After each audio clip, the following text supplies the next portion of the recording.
Welcome back, my friends, to the show that never ends. You're listening to or watching or otherwise engaging with the Word in Your Ear podcast, which has been singing in the wires since 2006. What does this mean? It means that compared to Word in Your Ear, every other podcast is an arriviste, a parvenu, a jumped-up Johnny-come-lately.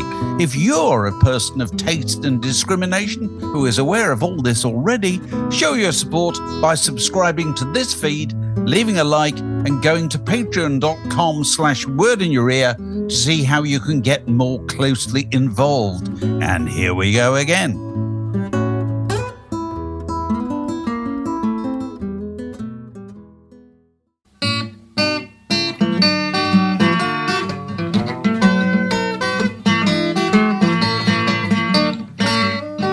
You're listening to a podcast from The Word. So anyway, here we are. We don't have a Stackbody game this week, but actually, it's a bit of an anniversary special, Mark, this week. Shall I tell you what it is? Go on.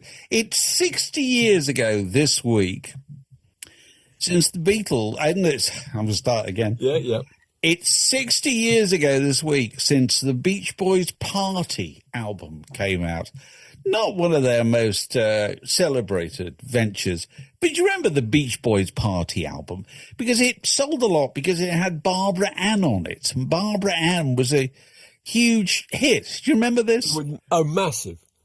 And so this came out. They put out Christmas 65 because Brian had started work on Pet Sounds. And that wasn't going to be ready for Christmas. And so it was inconceivable that Capitol could face the Christmas market without a new Beach Boys record. So the idea was they go into the studio, they record kind of acoustic versions of old doo-wop and old favourites, frat house party vibe, overlaid with, party sounds and so forth. So it sounds as if you're done it in a hotel room. And, it was a big success. But anyway, here's the odd thing.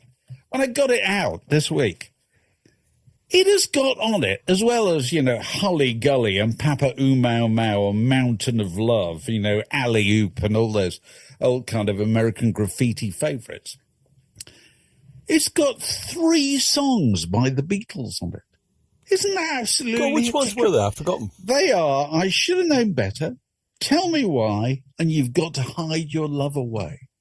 3 songs by the Beatles. Now, this was America's foremost pop group, who by then... also the Beatles' biggest rivals. Well, yeah, yes. And also by then, Brian Wilson had proven, writer of hits, of his own tunes and so forth. But imagine it the other way around. Imagine the Beatles putting out a record in 65 and had 3 Beach Boys covers on it. And do you know what else it's got on it? It's got another cover version on it. It's got The Times They Are Changing by Bob Dylan. I think that's absolutely astonishing. Well, those were the biggest names at the time. They were.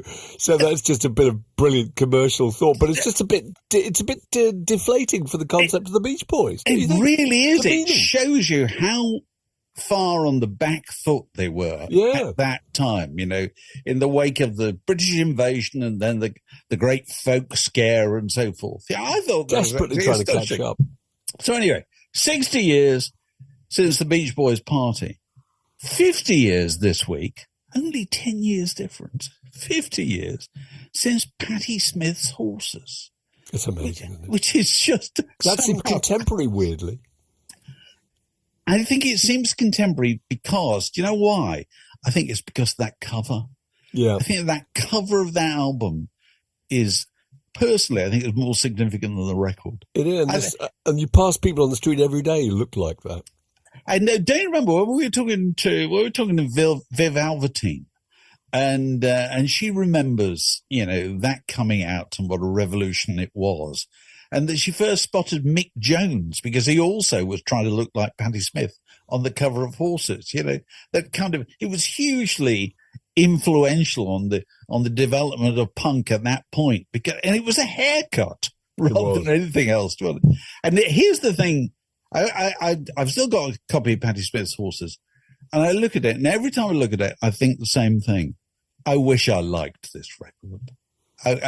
It's hard work. You must have had occasions in your life where you wished you liked records. I think it only happens with records. I don't think it happens with anything else. You know what I mean? Things become immensely fashionable, as Patti Smith's Horses did. And some people who sorted out, listened to it, really liked it. And some people probably thought, I don't really get it, but still bought the record. And felt obliged to like it. Because it was fantastically influential and important record. But it's just quite hard. If you were thinking, what am I going to do this evening? It would not be in your top 10, would it? Slapping on a copy of Horses. Well, you see, I think this applies to loads of records through time. I think at any time there are records that loads of people, particularly people who used to read The Enemy and so forth, really thought they ought to like. I don't know does that still happen in this day and age, you know?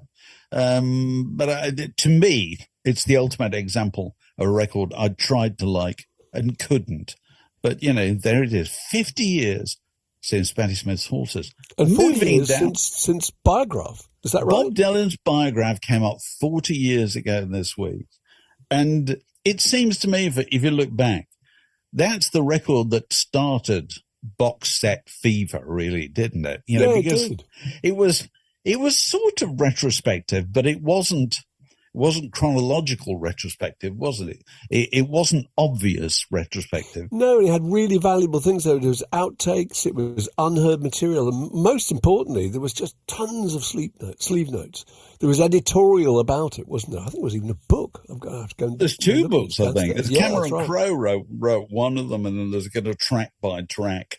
And also, it was the first one to be premium priced, as we would say nowadays. You know, because don't forget, reissues used to be cheap, didn't they? They used to be on the MFP label or the Pie Marble. But you didn't mind paying because this was stuff you couldn't get. But that's what changed. It's not like this is just a compilation of things that were already available. This was absolutely new material, wasn't it? No, but it changed. It made the record business realize a light went on, you know, above the record business's head in the light of Bob Dylan's Biograph, which is we can charge anything we like for this stuff because mad fans will pay. There's no doubt about it. They will pay. And this is still going on to this day, isn't it? We're all guilty. Absolutely. Absolutely. And it's worth it.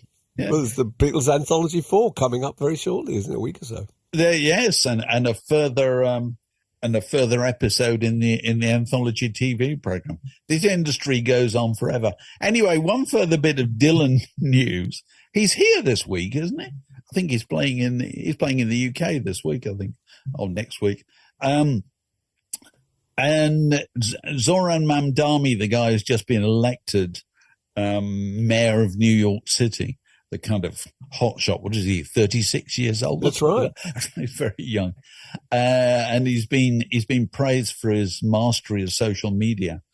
But in the middle of all this, the Universal, who I think are the new owners of the Bob Dylan catalog, since he sold it all not long ago, they've been barred him from using the times they are changing on his campaign, which I somehow think is kind of beyond irony. The idea that times are changing. That's how long? That's 60 years ago, more than 60 years ago. That stood for something. When you heard that in 1964, you thought, "Oh my God, the world is changing." And yet it's still used 60 years later. The sound of that thing to kind of still indicate the same. But can you think of something that'd be more impactful and I suppose not. I don't know if I can. That's the thing. And also it's the title of it. It's title, you just have to say the words, and you're halfway there. I suppose so. But anyway, he's been stopped from using it. But nothing to do with Bob Dylan. But he probably would have stopped it too, just because he probably would have stopped it too. He didn't like it stuff being used for any kind of political advantage, No, he preferred it being used for lingerie commercials. You're tuned to Word in Your Ear, the longest continuous conversation in rock and roll. There's been an increasing amount of discussion about the kind of the changing social lives of young people. We're going to talk about young people. So particularly post the internet. And this week I was stopped in my tracks by an interesting stat that said that 45% of young men between the ages of 18 and 25 have never directly approached a young woman, from which we can assume with a view to some kind of instigating some kind of romance, I suppose. But probably it made me think that the way those romances used to be first broached back in my day, Mark, was via an invitation to dance, wasn't it, surely? Yeah, it was. I mean, a lot of that factor must be to do with the fact that people just are now so used to the digital world that they can't quite risk the idea of being personally turned down. I think that's a problem. But dancing, absolutely. It is, and you and I can remember the days. I know. You probably went to a youth club dance. Did you ever go to a youth club disco, Mark? I went to the first disco I went to. Must have been about, I don't know, maybe 14 or something that. And I mean, I've got 3 elder sisters, so I knew about the whole notion, the agony of the dance, and they would talk about being a wallflower. This is it. Which, I mean, our equivalent of that later on was kind of not being chosen for the football team. Can you imagine what it's like being there against the wall, waiting for some boy to come up and ask you to dance? All your friends have been asked to dance, But yeah, the very first dances I went to, you danced in pairs. I mean, that's we're talking about the 1960s here, late 1960s. Absolutely. And of course, that dancing in pairs had gone on for 150 years or something. Yeah. At that point, so if you look at, the novels of Jane Austen or any 19th century fiction, there is always a ball scene, isn't there? Which is always the key drama of the whole novel revolves around a ball, doesn't it? Usually. Absolutely. And it's, it's generally formalized via dance cards, wasn't it? So young ladies had their dance card. This which number of checked by their parents afterwards. Well, possibly, but there are this number of dances in the evening. There's a waltz here, there's a whatever here, and Colonel so and so will dance with you on so and so will dance with you on. And so if you had a full dance card, that was the opposite of being a wallflower. So that was the kind of anxiety side of it, but also, it's fantastically civilized, isn't it? Because it saves everybody's face, doesn't it? That you don't have to winkle your way out of it. You just dutifully dance with somebody, and then you say, "Fine, that's great." And then you go dance with somebody else. I'm moving on to Absolutely. I've got a 215, and so there were these kind of traditions all the way. It's certainly into the 20th century, and even our young days, the Mecca ballrooms or the scout huts where the youth clubs gathered, there was an agreed way you did it. You went across the room and you asked somebody to dance, and you might occasionally get turned down, Mark. You'd have to walk all the way back. Walk of shame. Now I'm saying, Mark, that's character forming, isn't it? It is. You're learning it. You're learning at the age of 14. Pick yourself up, you go again. Go again. Well, nowadays, people don't do that anymore. Now, it's so weird you're saying this now, and I'm getting memories. This would have been, 69, 70 or something, my very first early teens. And I can remember when I hear All Right Now by Free, if I hear Brown Sugar by the Stones, if I hear Honky Tonk, if I hear Dancing in the Streets by the Vandellas, I'm taken back to that nervous moment of thinking, "Oh, there's Penny Cotter over there." It's always Penny Cotter, listeners. Penny Cotter, we always talk about Penny Cotter. Penny Cotter is Penny Cotter. Oh, there she is. Oh, look. I might just go and touch my arm here. Have you ever in your life felt as good as you felt when Penny Cotter said yes? No, that's true. Absolutely. Nothing in your life ever like All Right Now by Free. So surely I'm on safe ground here. But anyway, this whole world, 150 years of civilization was destroyed by rave, wasn't it? By house music. That's my theory. Go on. I may be wrong. I mean, I think there's two things. In the 80s, I think the whole concept of dancing in pairs, to some extent, still existed. If you look at groups like Wham are a really good example, I think. Their whole... the whole foundation of Wham is we go to the dance, boys meet girls, you know what I mean, you dance in pairs, etc., etc. Madonna, really good idea. I mean, Get Into the Groove by Madonna is all about, tonight I want to dance with someone else. We might be lovers if the rhythm's right. It's the whole idea of pairing off with somebody and dancing to see if... Whitney Houston, I want to dance with somebody. If you're compatible. Yeah. But I can remember, I mean, this is going to make me sound so creaky and knackered, but I can remember going to Glastonbury the first time, which was, I mean, really late in the day. I think it was 1990 or whatever like that, and stumbling with my mate Nick at 2:00 in the morning into some tent somewhere up the back in the hills, and seeing the first kind of rave, actually, that I'd ever seen. There's no other word for it. Just electronic music. Two guys on the cab of an old army truck. I can remember. It was called Sugar Lump, the rave, and they were playing. It's fantastically exciting music, and the whole place was just full of people, just just going completely mental en masse. And it's the en masse, isn't it? That was the interesting thing. It was just kind of nobody. It was just huge, great movement. And I must admit, I thought I was really thrilling, and it was from that moment when I started working at Select, and I remember that all the people that I worked with at Select were totally brought up in a world where you didn't dance with just one other person. You danced together, just as a community, or danced on your own, actually. Well, which is both fair enough and both perfectly acceptable, except that what's being choked off is what was recognised as the way of people finding partners who eventually turned into life partners via the dance floor, didn't they? There were kind of gradations. You would ask a girl to dance, and she would dance with you, maybe for 2 or 3, and then you say, "Shall we go and get a drink?" Yeah. And then there was the question, was she going to dance with you again after the drink? And if you're going to dance with her after the drink, you were then going to dance with her all evening. Yeah. You're packing a number 6. And which would include the key moment of the whole evening, which people forget, is the last dance. The slow dance. And the last dance is a thing that goes back way before pop music, way before rock and roll. I had the last dance with you. And all that business about taking people home and all that stuff all came from the dance floor. And it is impossible without the dance floor. There's no way of doing it without the dance floor. Absolutely. Because it's a kind of graduated scale, isn't it, of getting to know somebody. If you want to get away from them, leave them after one dance or whatever. If you don't, you stay for longer.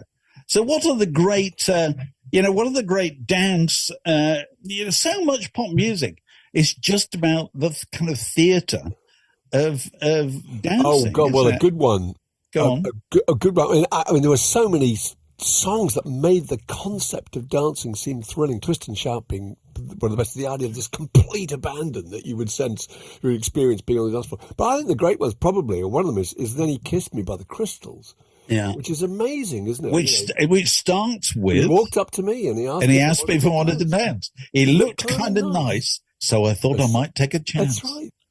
And when we danced, he held me tight, and that night, I felt so happy I almost cried. And then he kissed me. I'm sorry. It's the theatre in that is amazing, isn't it? It is extraordinary.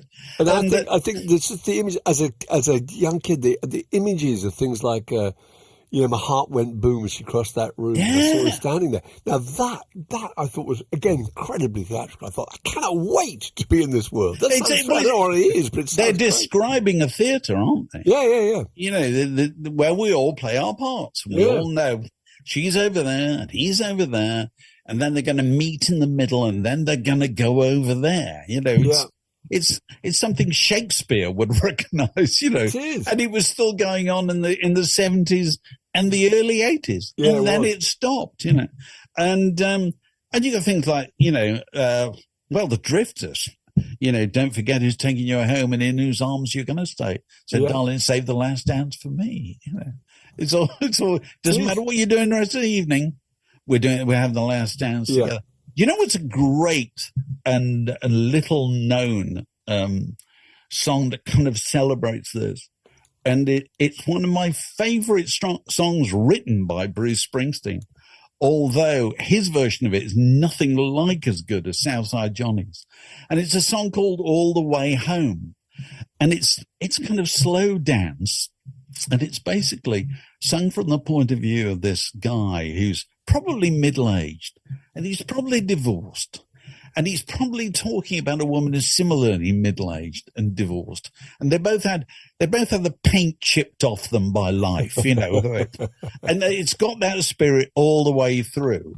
And then the bridge is, love leaves nothing but shadows and vapor. We go on, as is our sad nature. Now it's some old Stone song the band is trashing. If you feel like dancing, baby, I'm asking. Do you remember that beginning of, was it the Liver Birds used to be? You know, are you dancing? Are you asking? Are you asking? I'm that, asking, I'm dancing. It's that kind of thing, you know. And it is, he doesn't quite dare ask himself. But if she feels like dancing, he will ask, you know. And you really get that. And again, there's that drama in that song. You think, this is the last chance for these two people, literally the last chance in life, that they've met each other. They're in a place. They come into the last dance. If they don't dance together, they go off into the night. Right. And they never see each other. And they will never see each other. Yeah, no way of connecting. Exactly. Yeah. Entire fates get brought together, wrapped up in one moment. I love all that. Absolutely. Such drama. You know, so the news that whatever I said, that, you know, that half of men between 18 and 25 have never been in that kind of position has to be sad news for our culture, Mark. It really does. You're listening to Word in Your Ear.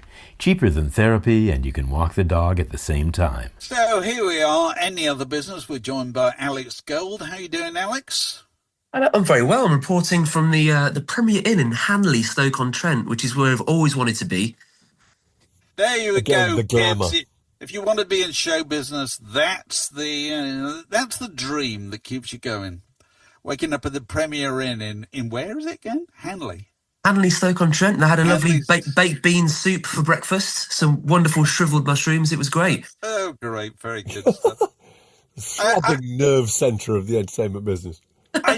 Before we go any further, I should point out, if you haven't already done so, can you make sure to like and subscribe to this podcast? Because all that kind of feedback really helps us in the great calculations, doesn't it, boys and girls? It does, There are no indeed. girls. What am I talking about? So, what have we been doing this week? Mark, you spoke to Paul Morley about his David Bowie book. Yes, which is very good. And we advanced the theory that his YouTube clips were part of his catalogue, which they are. All those little clips of Bowie that have been doing the rounds, you know, they're all part of what kind of how people discover him now, actually. We talked to Tom Bailey. I think we might have mentioned that. Tom Bailey, the Thompson twins, who talks about a group that he went to in Chesterfield, a shop rather, his record shop was called Some Kind of Mushroom. Yes. Which is good. So anybody who can remember the names of exotic record shops of their youth, send them in Some Kind of Mushroom. We're talking about the fact that all northern towns, and this is 67, 68, all northern industrial towns had one little hippie hangout that was really unusual. Where I came from, there was a place called Holy Ground. You've probably got, if you come from the north, you probably had experiences somewhere similar. Who else we talked to? We talked to Daniel Rachel about his book about rock and roll's flirtation stroke obsession with the Third Reich and Nazi imagery, which is very, very interesting, actually. And a complicated subject, and all sorts of reminders of people like Brian Jones in his SS uniform. Things we've forgotten, actually. Things we've we forgotten. have not So forgotten. it's quite interesting. There's who else? Paul Weller. We talked to Dan Jennings, who's put out this fantastic, really comprehensive book. We talked to 250 people. Oral history of Paul who knew Weller. Paul Weller, and the chippiness of Paul Weller was something we dwelt on, which was very good. Mike Joyce, the drummer of the Smiths, That's out and doing very well, that podcast. Rightly so, because he's really interesting about it and very, very affectionate and fascinating about Morrissey. Back in the days when Morrissey was just their singer, a bloke called Steve. And we've interviewed Sam Sussman, haven't we, Dave? The guy who's convinced that Bob Dylan is his father. That's extraordinary, that conversation. So there's lots. It's funny that business about Morrissey suddenly decided to be called Morrissey, because we were talking to, in the context of Paul Weller, about, I hadn't sufficiently focused on this, the fact Paul Weller is really called John. John William Weller. And he changed his name to Paul at the age of 17. Which was a great story, because his dad, John Weller, who wasn't present at the birth, people weren't in those days, turns up at the hospital, and his mum has already written on the form that this is John William Weller. He said, I thought we were going to call him Paul. He said, well, you can if you want, but it's John William. He said, well, let's call him Paul. And so that's it. It's extraordinary. It Have you ever considered changing your name, Alex, to a kind of stage name?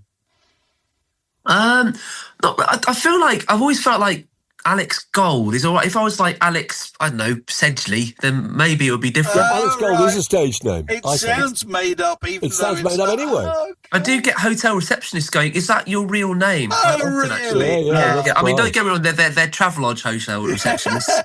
But, so I've always felt it's been kind of sufficient. But yeah, you haven't felt the need to check into a Travelodge under an assumed name in case you're bothered by fans. That hasn't happened yet. No. Oh, very good. So what have we been listening to this week, chaps? You got anything you care to recommend? Well, I'm still going through Nick Kent's list of tracks and albums from the end of his book. And for one of the only times in my life, I listened to Stairway to Heaven in full the other night. Oh, my God. Let me ask you a question about Stairway to Heaven. Do you like it?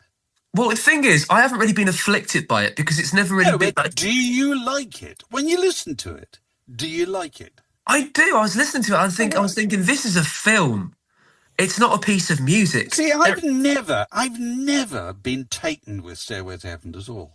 Its popularity mystifies me, and I like Led that's Zeppelin. probably, Dave, because you were derailed by the lyric. Because it's the lyric being about from Tolkien is the most difficult thing. It's very hard to get over that. I like the song, but what embarrassed me is the spring clean for the May Queen. Or the May Queen. Yeah, okay. I mean, the wizards and goblins thing, it is a bit far-fetched, but I think as a piece, and like I say, I haven't been sort of entrenched in Led Zeppelin enough to really to have been scarred by too much exposure to Stairway. So I'm kind of listening to it many years in with sort of fresh ears. And see, I found with rock classics, the kind of thing that Alan Freeman used to play at the end of the year. If you hear Freebird by Lynyrd Skynyrd, you can see what it is that people like about Freebird. No difficulty seeing that at all. Stairway to Heaven, I don't feel the same at all. I just think, why doesn't it get going, for goodness sake? Anyway. It's got different movements, Dave. Yes, what do it's I very know? attractive. So what have you been listening to, Mark?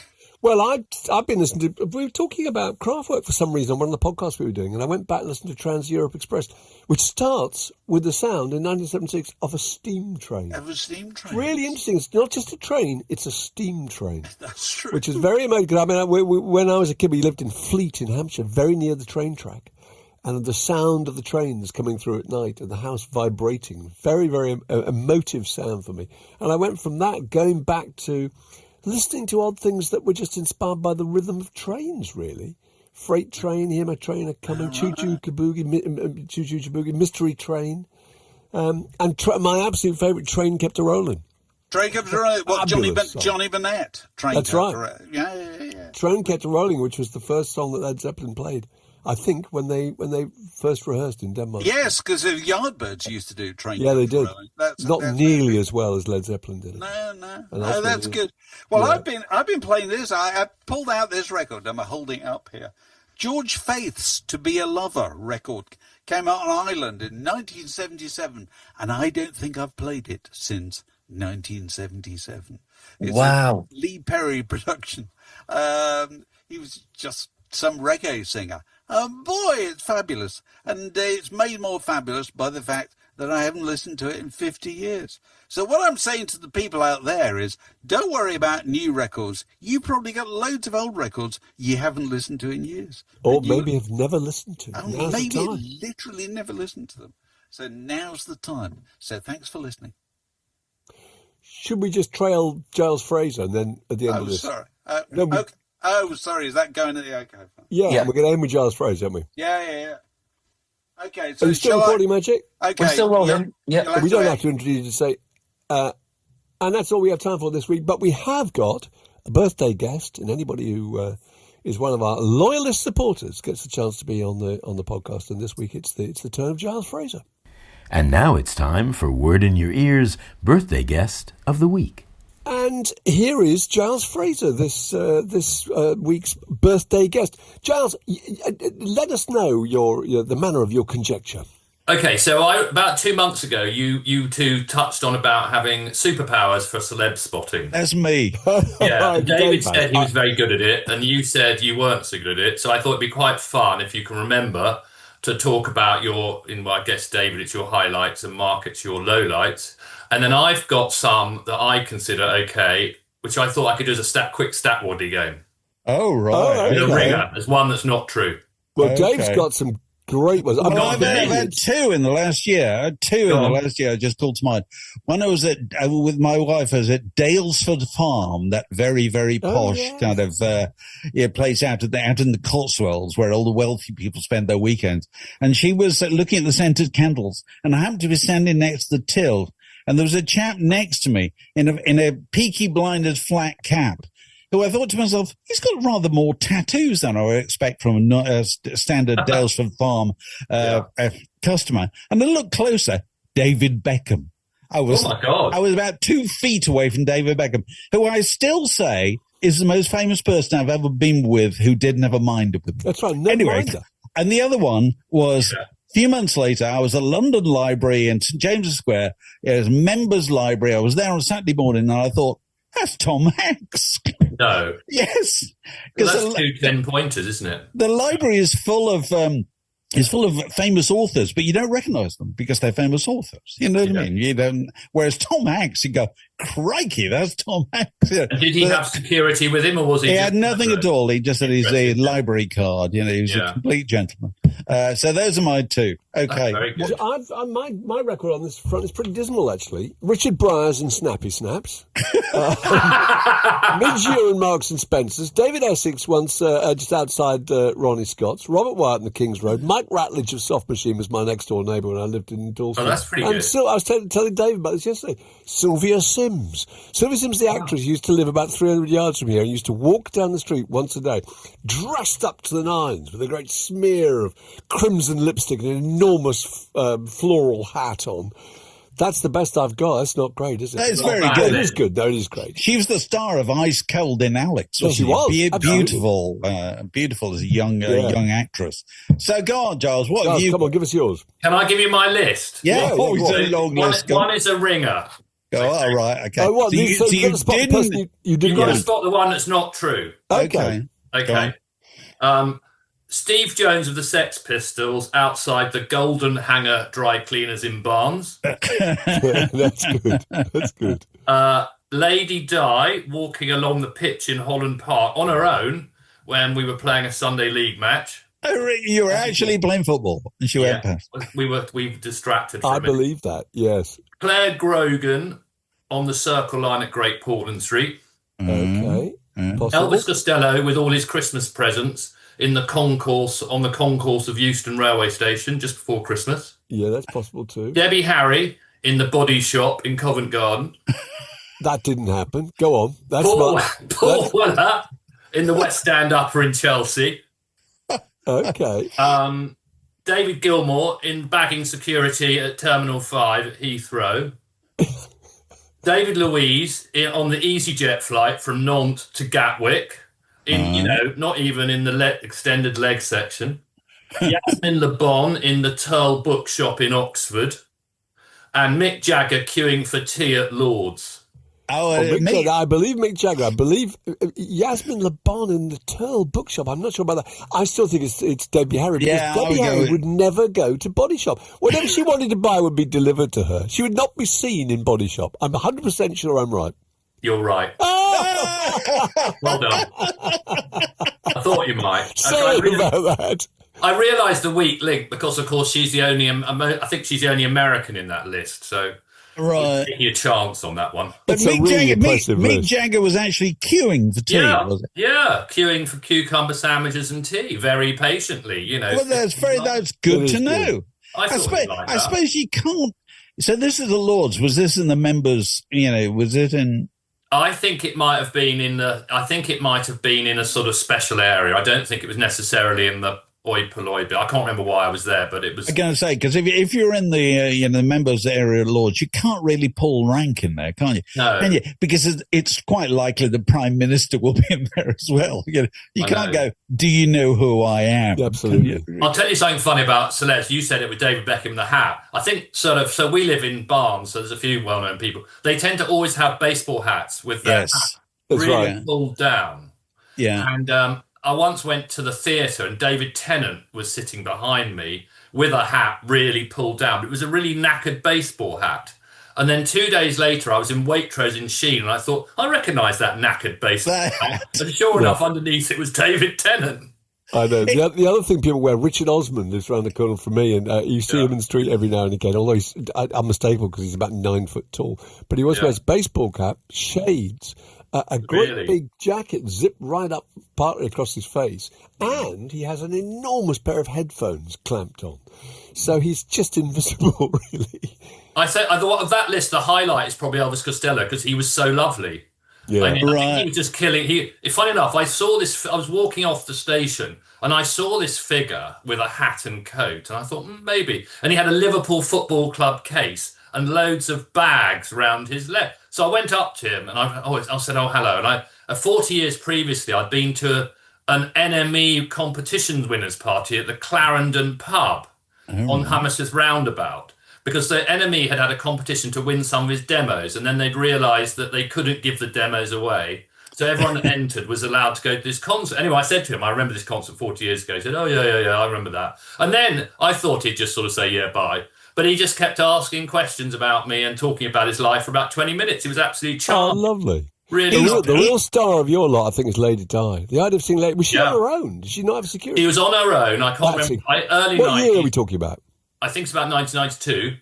And she was carrying a tennis racket, so she must have been playing tennis, maybe walking from those tennis courts to Kensington Palace. Anyway, she had a baseball hat pulled down, but she was very recognisable, just strolling along on her own. I mean, I guess, just didn't have security. Did she not have roller skates and a Walkman playing Duran Duran? That was the great thing, was she was meant to have roller skated down the long tessellated corridors of Kensington Palace. No, I think, no, sadly Rio. Not. Yeah. Anyway, I thought that was quite a good spot, actually. Definitely. No, you've either got that instinct or you don't. Yeah. And I do. I can scan a room and go, oh, that he's familiar or whatever. I might not even know who they are, but I can. I've got that kind of. It's in me, that kind of thing. I could make a job of it at some point. Yeah, it's quite fun, isn't it? Yes. So, Giles, happy weekend star spotting. Thank you. So my birthday was 2 weeks ago, but I thought one thing I'd add before we stop is that I have got a little birthday treat this week coming. I'm going to New York to see Boz Scaggs. Oh, very good. Oh, he's got a new kind of crooning record, hasn't he? Oh, right. Yeah, okay. Yes, it popped up on Spotify for me. Yes. I love the way your facial expression changed then. Has he? What, a crooning record? I Bubble. Is it too late to cancel my flight? Degrees end to end. That'll do me.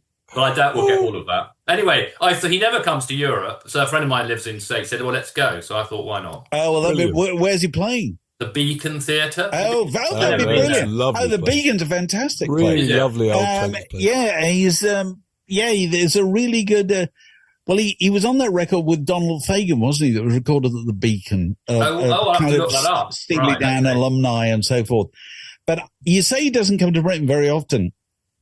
One of the best gigs I ever saw in my life was Boz Scaggs with his full band at the Jazz Cafe in Camden Town. Really? This must have been about 15 years ago. He can't have come for a long time, yes? I don't know how come. He must have been going to do Midam or something, or Montreux. Yeah. Because God knows he had a 10-piece Right. fabulous band, and he played everything, and he was absolutely sensational. And but no, he's got a new record out, and he's also making a record with Ben Sidran, who was a fellow member of Steve Miller Band. Yeah, I'll have to keep my eye out for him, won't I, to do a bit of super spotting? He'll no doubt be there. He'll no doubt be there. Well, look, have a good Lovely trip. to talk to you both. Very good to talk to you. Very Happy good birthday. to talk to you. Have a Happy nice day. birthday. This podcast was brought to you by The Word.